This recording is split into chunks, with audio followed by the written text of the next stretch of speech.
Yes. Om Sahana Vavatu Sahano Bhunaktu Sahaviryam Karvavahe Tejasvinavadhitamastu Mavid Vishavahe.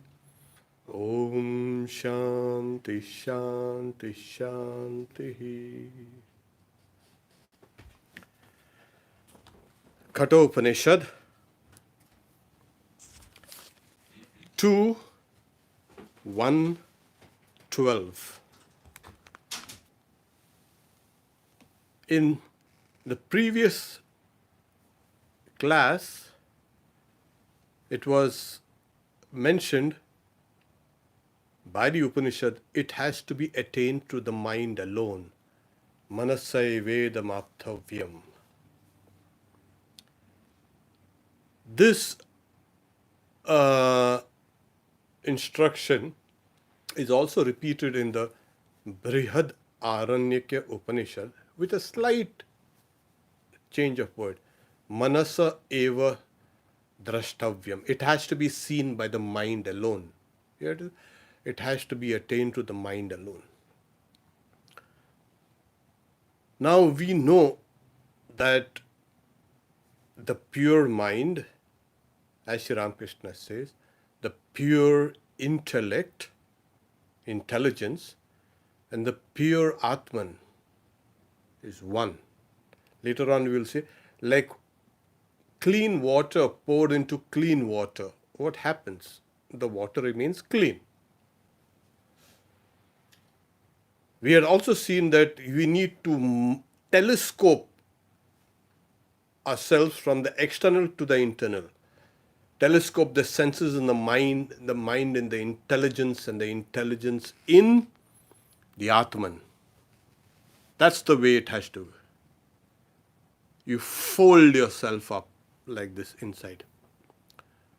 We also have seen that the reality is infinite, and compared to that reality, the mind is limited. The Upanishads also say that speech along with the mind cannot reach it and return.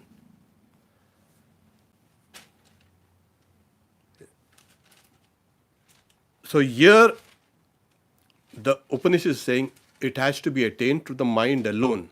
Now, to explain how do we know in simple kind of perceptions, according to Vedanta, there are two things that happen. Suppose there is a computer. What happens is you actually perceive the computer inside. After that internal perception, then you can see the computer outside. Or a jar or a cloth or tables or chairs, everything. The real perception occurs inside. There are two levels of this. So in Vedanta, there is something called the mental modification, chitta vritti. Now this chitta vritti, the mental modification, takes the form of the object. Suppose you see a jar. It has to be understood that the mind stuff has taken the form of the jar. If the mind form has not taken the external form of the jar, you will not be able to see it even if that thing is staring at you. The mind, to perceive anything outside, has to take its form. So this is called the mental modification, or chitta vritti. It's a whirlpool in the mind. And since the mind is extremely fast, it can take the forms of multiple things quickly. Vedanta also insists that behind everything there is consciousness. There is consciousness behind the mental modification, chittavritti. There is consciousness behind the jar, the computer, a pot, or everything, chair, tables. This world is actually just a kind of a hidden consciousness. Hidden by what? Objects that appear within this consciousness. So the underlying reality of everything in this world is consciousness. Like the underlying reality of us is consciousness. It cannot be otherwise. And that consciousness is a reality. So the mind takes the form of an object, and the consciousness which is underlying the modification of the mind dispels the ignorance of that object. So the form reveals the object, pot. There's a pot outside, and there's a smaller version of that mental form inside of the pot. The underlying consciousness then dispels the ignorance that surrounds the form of the pot, and you say, I know the pot. I know. This knowing comes from consciousness, and the pot comes from the mental modification. Now, if this is difficult, let me simplify it. It's saying, now you've got to think of yourself as the Atman, the reality. Like Vivekananda also says, even Buddha says, as you think, so will you be. As you will think, so will you become. So it is thought that is actually leading the way. It is making us what we will be. If you think of yourself as small and limited and subject to misery and suffering, well, you will start believing in that and you start becoming that. When you start believing yourself as the soul, as the Atman, which is one with reality, then slowly you will become that. So this is why they said it has to be attained to the mind alone. But the trained mind, not an untrained mind. A mind trained to think of the reality as I am that reality.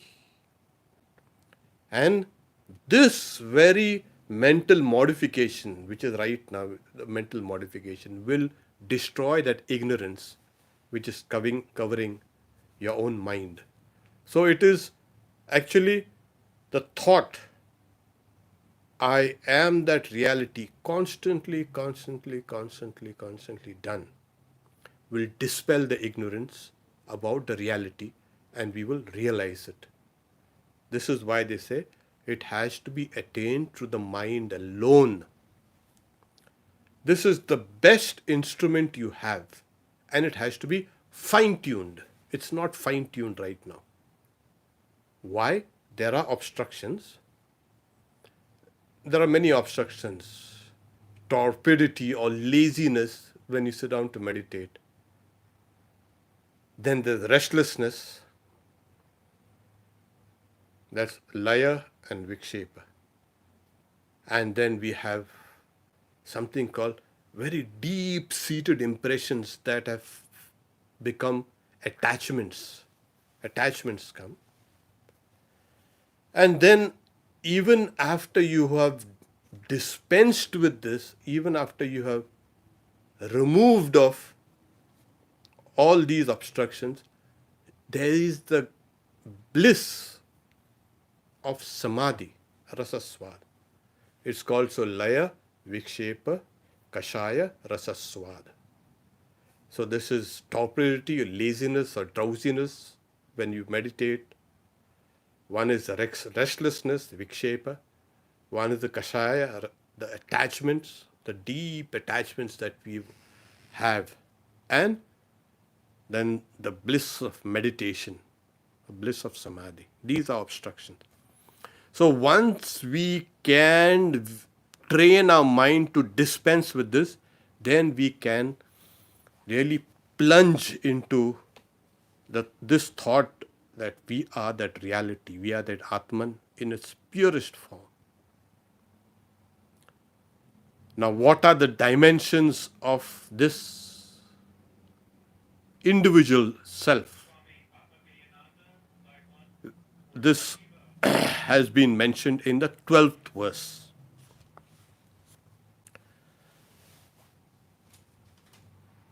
The reality, Purusha, of the size of the thumb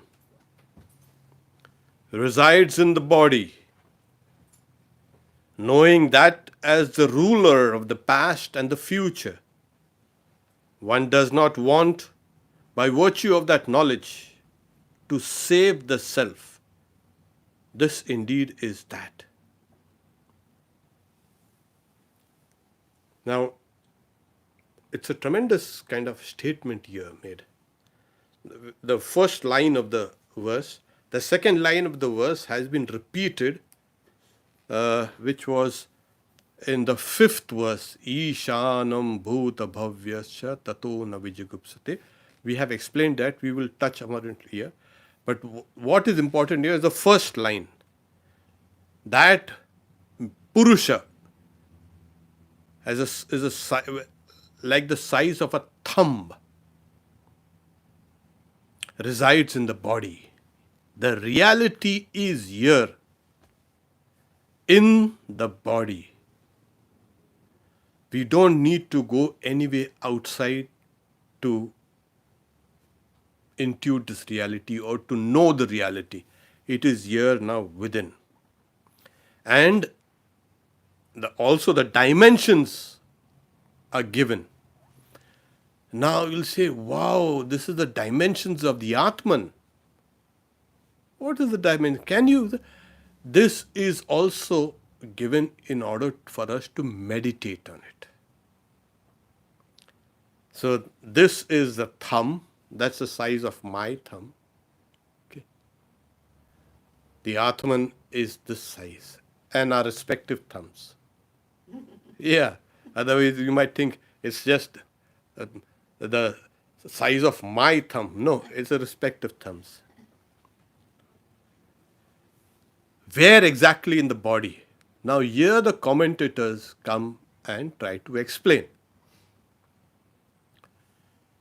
They're saying, in the center of the chest, here, this is where you, right? So it is actually 12 fingers length, like this, from the navel up, and 12 fingers like this down from the Adam's apple, as they say. That is the place. Now it is within the body. Where exactly in the body? Yeah, people have been undergoing surgery, and doctors, the surgeons, have been operating. There are so many surgeries done by thoracic surgeons or cardiac surgeons, and they haven't seen that reality as this size, the size of the thumb. Where exactly?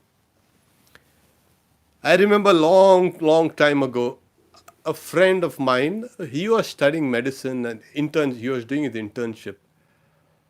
And as we know that it's a kind of a very rigorous training. So after one surgery, of a cardiac surgery, the patient, who was a simple person, he asked this friend of mine who was doing his internship there, saying, when you opened my chest up, did you see my Atman? Because we have all heard that the Atman resides there in the heart. So my friend was kind of dismissive about it. Oh, no, no, there's nothing. He was more like a kind of an agnostic. He is agnostic. Oh, no, no, we did not see anything of that. There's no Atman. We never saw any Atman. And he goes to the next patient and he goes on his rounds. And what happens is the surgery was successful, but the patient became depressed and his vital signs were kind of slowing down. His blood pressure was going up, his blood sugar was rising, he was showing kind of stress and anxiety. So the next day when the surgeon had come along with this guy, so what happened? We've had a remarkable surgery. You're fine. What happened? What's wrong with you? Well, no. When you opened my chest, you all did not see any Atman, which I believe was there. And then the surgeon laughed. Oh, he's saying, no, no, no, no. It is not gross, it is subtle, very subtle. And we can see only with the gross eyes. So we did not see that Atman. Then the surgeon, he tells my friend, hey, you see, you don't have to kind of disturb the patient like that. This guy would have died because he was doing well, and suddenly that thought that there was no Atman in him made him so depressed. So when the Upanishads say that Purusha, that reality of the size of a thumb residing in the body, you must understand that it is not the gross body. It is there within the body. We have three bodies. We have the gross body, we have a subtle body, which is actually you, your personality, and we have a causal body. So remember, it's just we have three, not one body. It's the size of a thumb, they said this. Now, at the center of the chest, there is the lotus. That's the center of consciousness also. There is a lotus-like structure. I said lotus-like structure. And within that lotus-like structure, there is this supreme space. It's called Chidakash. So let me repeat it. In the center of your chest, deep within, actually it's a core. When you say the heart, deep in the heart, it's deep within the core of your being, there is a structure, a kind of a likened to a lotus. We have petals going up and then we have the petals down. Now within that lotus, there is something called space inside. And that space here is called Chidakash, the consciousness space. And in that consciousness space is that reality. Why is it mentioned as the size of the thumb, as this size? Well, it is mentioned because that supreme space in the core of your being, your heart, is of this size. So the reality appears as if limited by that structure like that of a lotus. If this is not clear, I think that is the way it has been visualized by the sages here. Let me repeat it again. In the core of your being, there is a lotus-like structure. And within the lotus-like structure is that reality which is the size of the thumb, like the size of a... This is the dimension of the Atman. Now, when you say, oh, this is the dimension of the Atman, but the Atman is all-pervading. Yes, it is all-pervading. But there in the core of your being, it appears as of this dimension because of the internal instrument, the antakaran, is kind of, you're watching that reality, trying to understand that reality through that antakaran, the inner instrument of the mind, intellect, etc. So it is as it were delimited by that mind. And that's why it appears like that, delimited by the mind in that space. I think this is clear. Because this has to be understood, because the next verse also repeats the same instruction. So within that lotus-like structure, there is a space. That space is filled by what is called the inner instrument, your internal instrument of mind, etc.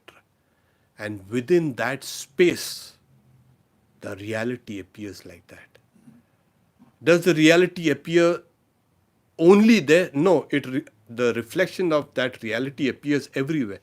But that is the best and the clearest, you can say, reflection of reality there. In the core of your heart, it is like you're watching that reality like as if in the polished mirror. You see a sun, it's a huge sun. And you take a mirror and you see the reflection of that sun in the mirror. What happens now? Can the real sun be contained within that mirror? No. But it appears as if contained within that mirror, within the dimensions of that mirror. So the sun, a huge sun, or the huge moon, or any object, you take a small piece of glass or mirror and reflect that sun or moon or any object, and that object appears small in compared to what really it is. Similarly, this all-pervading Atman appears in that space within the lotus of your heart, of this size, the size of the thumb. Because like the mirror in the mind is that size. Now, the Upanishad is giving us a location of the reality. Why?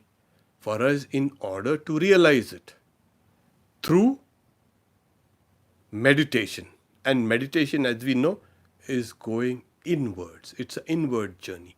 And the more deeper and deeper and deeper one goes in, you will see at the very core of your being that reality. Now, these fingers are part of me. Yeah, fine. Suppose somebody will say, is this a part of you? I said, yes, it's a part of me. Due to some reason, I lose a finger. Will I be, you can say, diminished by this loss? No, because this is not the core of my being. This is the periphery.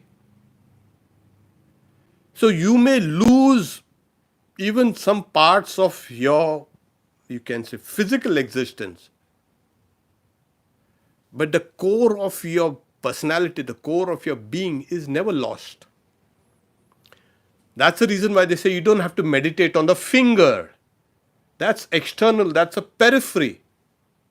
Meditate on your essential, you can say, reality at the core, at your very core. Search there. And when you go there, you will find that reality pervading everything. So there are many things within us, in our thoughts, which are not really our core personalities or beliefs. Suppose we are walking down the street. Like I am taking the name of the Lord, which we are asked to do. All of us, all devotees are asked, keep a kind of a mental repetition of the God's name. At the same time, I am also seeing the cars and the people on the streets. What is more essential here? That I am repeating the name of God. So it has become, this is more essential, internal than this. And as we have seen in the previous verses, that from the external, one needs to start one's journey inwards. And as we go deeper and deeper and deeper inside, that you are approaching the very core of your personality. And in the very depths of your personality is that lotus-like structure. And within that lotus-like structure is this Purusha, the being. Why Purusha?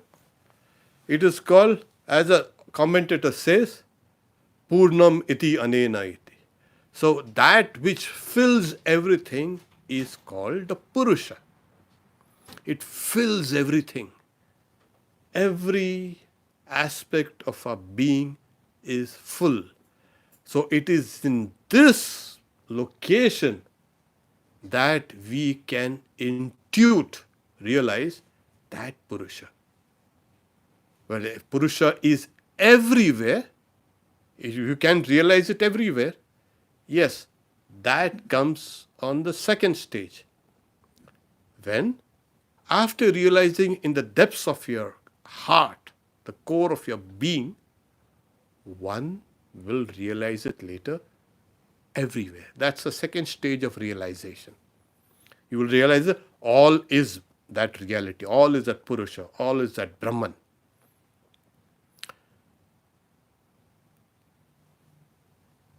Let me repeat it again. That Purusha, that being of the size of a thumb, resides in the body. Now you know where exactly it is in the body.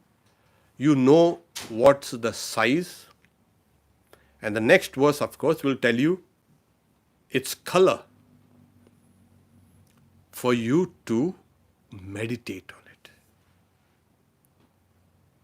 And for us devotees, how do we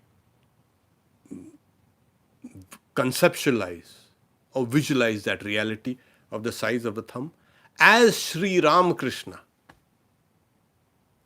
or your chosen ideal, or if you have been asked to meditate on it as Kali, or Durga, as Shiva, or Vishnu, here it is. So this chosen ideal now is the form of that reality, as it were, the Purusha. And we are meditating. So every time one meditates on a form. Because meditation will need a name and a form. This is essential. We just cannot go straight and meditate on the formless. It is reserved for only the very mature minds and those minds which have finished the process of meditation with forms. Sri Ramakrishna gives an example of, like when you're practicing archery, you take the target which is large so you can shoot at it, aim at it. And then as you become better and better at archery, what happens is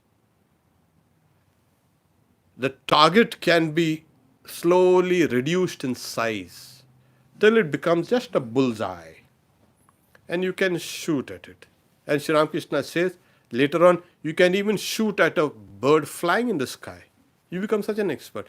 So meditation on forms, on divine names and divine forms leads us to meditation beyond names and forms. It is that reality. There you will realize that reality as without names and like space. Space or air does not have any names or forms, does not have a form. So this is how we gradually. So in that supreme space in the heart is the form of that Purusha. For us and for most of us, in fact 99.9% of all those who meditate have to meditate on a divine form. And the divine form is Ramakrishna, or Holy Mother, or Swami Vivekananda, or Buddha, or Christ, or Moses, or any other. This is essential because the mind gets focused easily on what has name and form, because the mind works on the principle of name and form. Remove name and form from the mind and you get something as no mind. So Nama Rupa, name and form. So this Purusha, the reality with the size of the thumb. And what's the shape? They say the shape is that lotus-like structure. Now, where is that lotus-like structure? Let's get this thing clear. Our entire body has got what you call nerves. What is called also meridians or chi, the channels of prana. They are very subtle nerves. They are not the gross nerves we are talking about, which are in the body. These are very subtle nerves. Some Upanishads, this Upanishad will say there are 101 such nerves that emerge from the heart. The 100 spread out all over the body, and they are very finer than a hair split into 100 parts. The one nerve that goes up from them, it's called nadi. Nerve, nadi. These are subtle channels, or you can say astral tubes, or the tubes that transport prana or chi. In acupuncture and acupressure, you have what is called the meridians running all through. The meridian. What are the meridians? The meridians are those subtle lines of prana, the channels of prana that traverse all over your body and circulate that life energy around you. 5 start from here and they cross over on the right side. 5 start from here, from the right side, and cross over on the left side. They join up here and they circulate all over your body. So those 5 meridians come from here and here right up to your feet. They connect like electricity, forming a loop. So these are channels of prana, life energy or life force, or the very life itself, the element of being, of life. And where do they all connect? They all connect in the heart. In the Brihad Aranyaka Upanishad, we had mentioned it the other day also. They don't speak about 101. They speak about 72,000 nerves in your body, the subtle body. They more or less, they overlap over the nervous systems and nerves. And they are filled with different colored liquid, serums it's called. White and brown and red and green. Now these channels spreading out all over the body, circulating this life force all over the body, and along with the life force circulating the mind also. So the mind is everywhere. And because that life force is running very powerfully inside, there is what is called a kind of a leakage, if you can call it.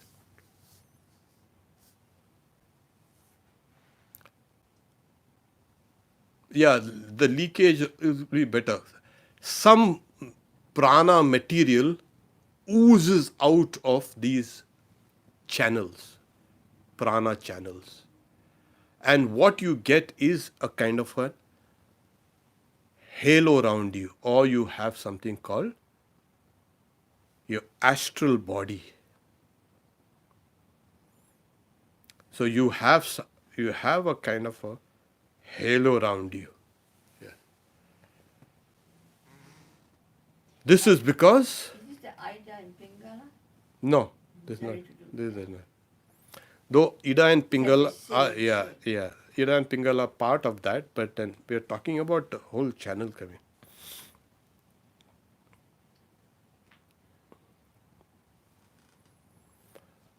So here we are. The prana is suffusing the body, and the excess material oozes out, as it were, of that subtle body into the gross body, and from the gross body it also kind of comes out a little.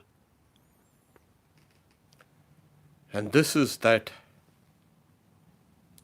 halo that people see around you. The different colors. The different colors of that halo are according to the different colored pranas. Why is the prana differently colored?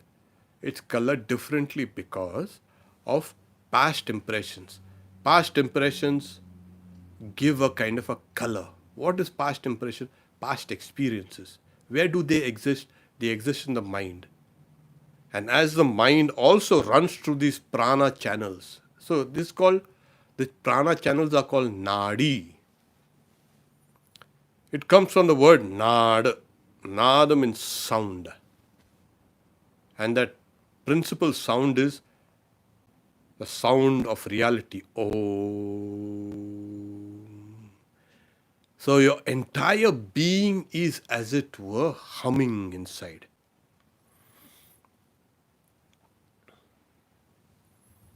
Got this? Yeah. I think so. And the entire system of these nadis or network of nerves are connected to the heart. From the heart, from that lotus-like structure, they issue out. And they form circuits and circuits around us.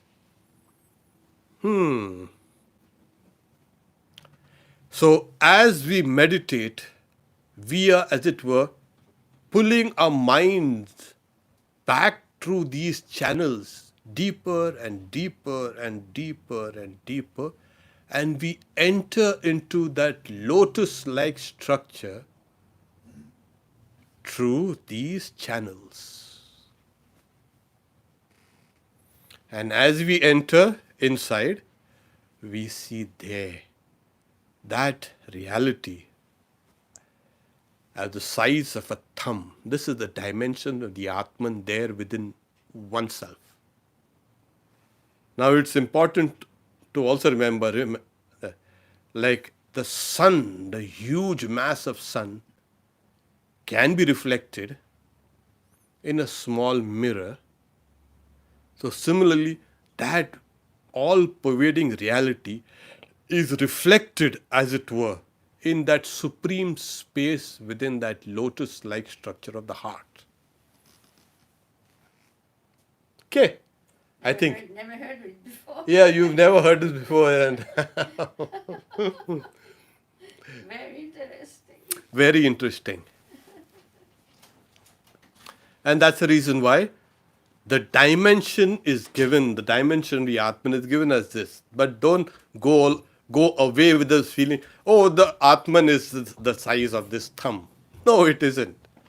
It appears as the size of the thumb, there within the core of your being. And this, how do we enter into the core of our being? Yeah. Now I've said, you enter into that nadis. Nari or Nadi? Nadi. R. N-A-D-I. N-A-E-R. D-I. D-R. The A is the long A, N-A-A-D-I. Nadi. Nadi. Those nerves. And when we meditate, we, as it were, remember those nadis, they have the prana running through them. The prana is colored according to your experiences, past experiences. That gives them the color. And there is also the mind running through them. The antakaran, the inner instrument. The antakaran consists of mind, intellect, memory, chitta, and the sense of I, ego, individuality. So every part of your body is suffused with this antakaran, the mind, and the prana, obviously. So that's why even if I crush my little finger here, I'll feel pain. Wow! Those pains are transmitted by nerves. Yes. So the physical system kind of overlaps, or rather the subtle systems are kind of the foundation of this, the gross nerves. Only in the subtle nervous system, the nadi system, they are more numerous. And as we meditate, as we take the name of the Lord, what happens is these channels become more and more pure, more and more fine. And as it becomes purer, that is, you are conquering all these subtle impressions, all your past, you are conquering them. And as it were, you are entering into those nerves. You are already in all those nerves, because the sense of I is already in those nerves, nadis, with the mind, with the intellect, with memory. Bhagavad Gita says, like a tortoise, when it senses danger, retracts its limbs and along with its head. So similarly, when you meditate, you, as it were, are retracting yourself. So that's why when you are meditating, sometimes you become oblivious to sounds or people or even to time. What happens? You, as it were, retracting slowly and slowly and slowly over the years. You can retract yourself and then enter into the cave of the heart. It's also called a cave of the heart. The lotus of the heart and also the cave of the heart. And as you enter inside, there, you see that reality. Now, what is the best way for you to retract yourself from all these nerves all over the place and here? Love of God. If that reality is visualized as Ramakrishna or Holy Mother or Kali or Durga or Vivekananda or Buddha or Christ, what happens? That love kind of makes the mind wants to see more and more, experience more and more of that, what you love. And so the mind is withdrawn, retracted into this. And there you see that reality.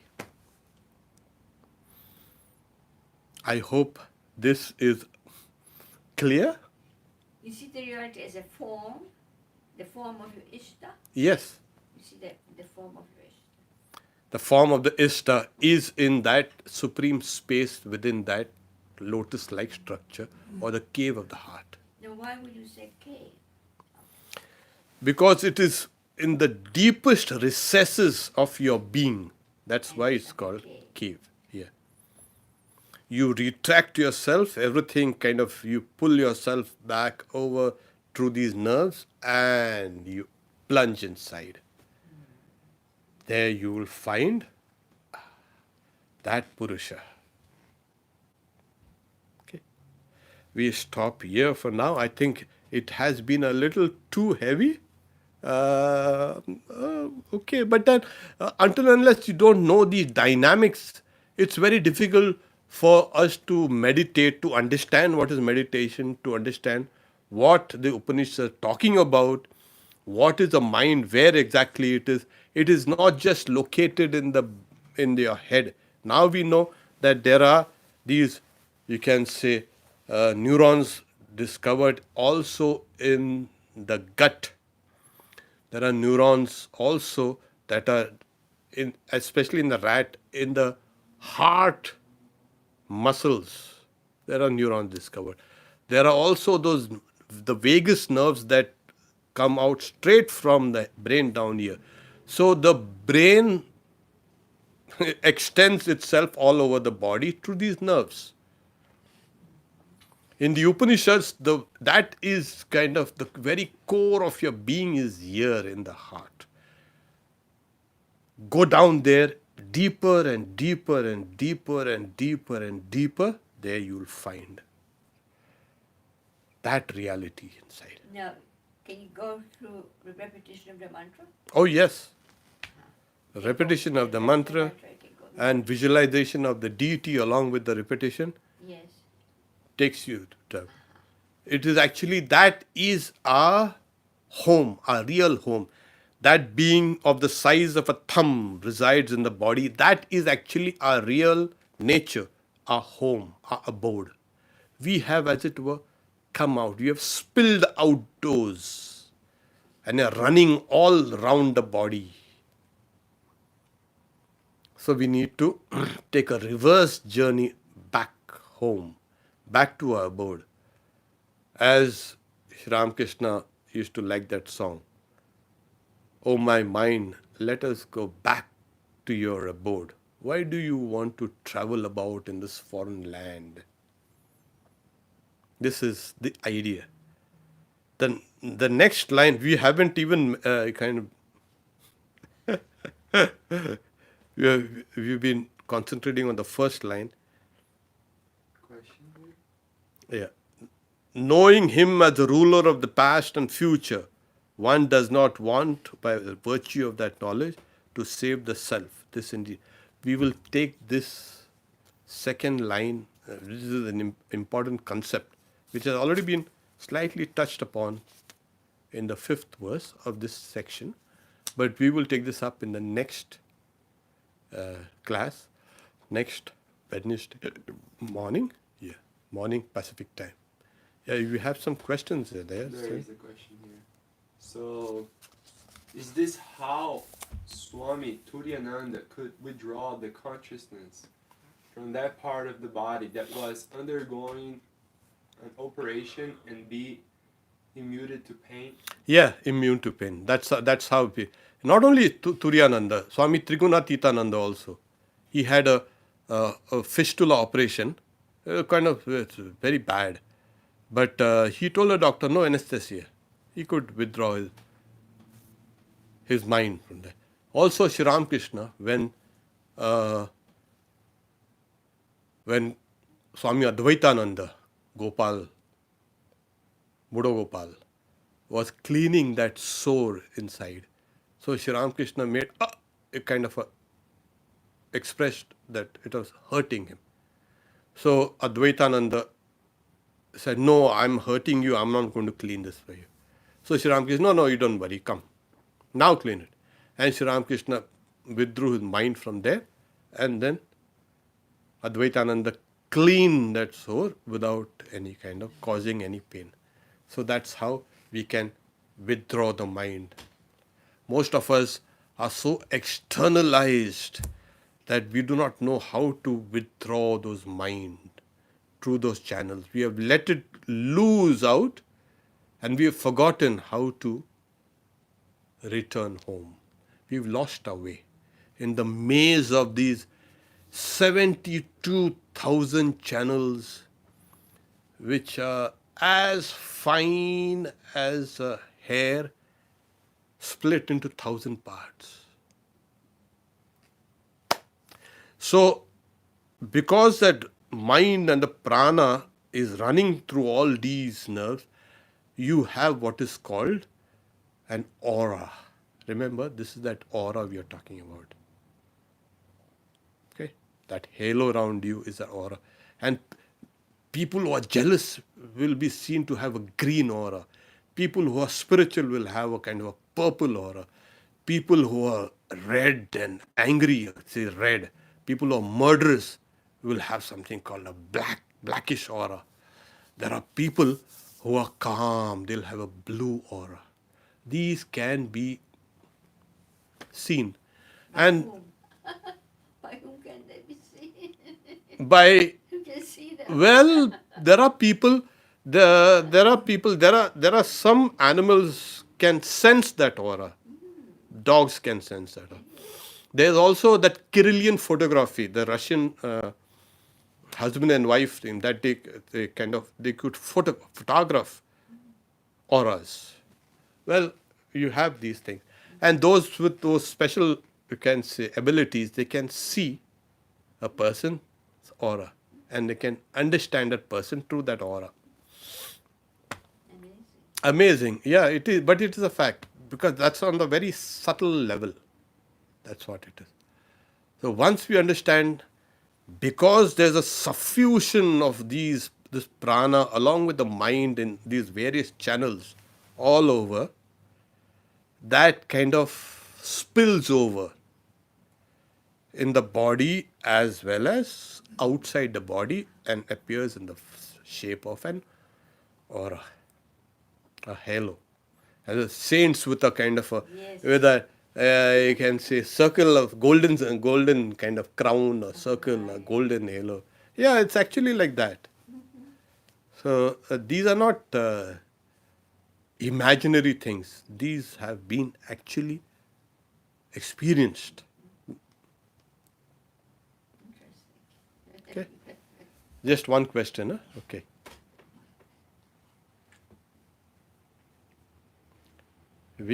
Yeah? Om Shanti Shanti Shanti Harihi Om Tat Sat Sri Ram Krishna Arpanamastu. So there is one last question.